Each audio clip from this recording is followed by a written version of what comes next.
Good afternoon, students.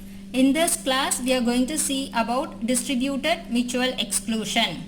Distributed system means the project is distributed in different systems. Different system is nothing but different process. So the resources is also shared between is also distributed in different process. It means that we have to share the resources among different processes. So there is a high possibility of dealing with deadlock when a resource is shared among different process, and it also leads to consistency problems, which is also called as race problem. Before going into the mutual exclusion algorithm, let me revise the terms deadlock, starvation and fairness. Deadlock: when a set of process is going to request for the resource and trying to access the shared resources, and none of the process are given the permission to access the resources because each process is holding the resource required by another process. This situation we call it as deadlock. Second is starvation.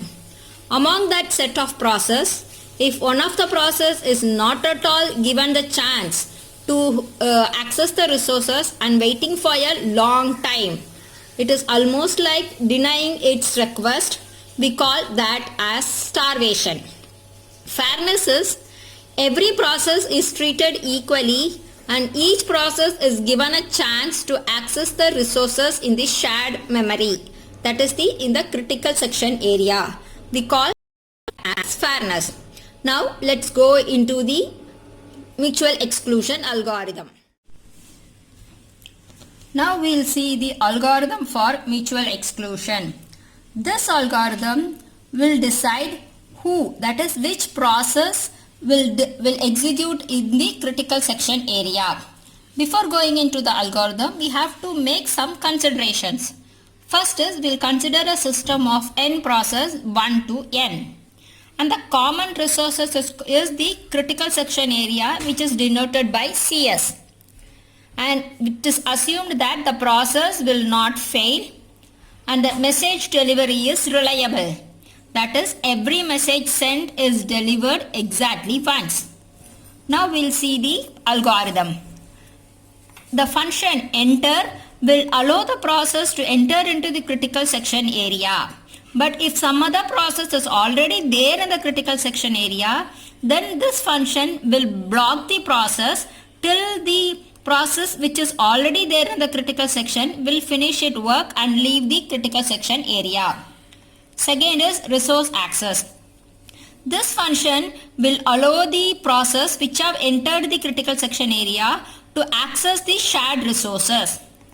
Third is exit function. This function will allow the process to leave the critical section area once it has completed its work, so that the other process that are waiting in the queue will be allowed to enter into the critical section area one by one. The essential requirement for mutual exclusion are ME1 and ME2. The property ME1 will deal with safety and the property ME2 will deal with liveliness. ME1, that is mutual exclusion 1 property, says that at most one process may execute in the critical section at a time. That is, only one process is allowed to execute in the critical section area. Only if that process completes its work and exit the critical section, the next process will be allowed to enter into the critical section area. The property ME2, which deals with liveliness, that is, request to enter and exit in the critical section. Every process is permitted to make the request to enter and exit the critical section and the permission is granted. So this is what the second property ME2. Now I think you might have understood about the mutual exclusion in distributed computing. Thank you.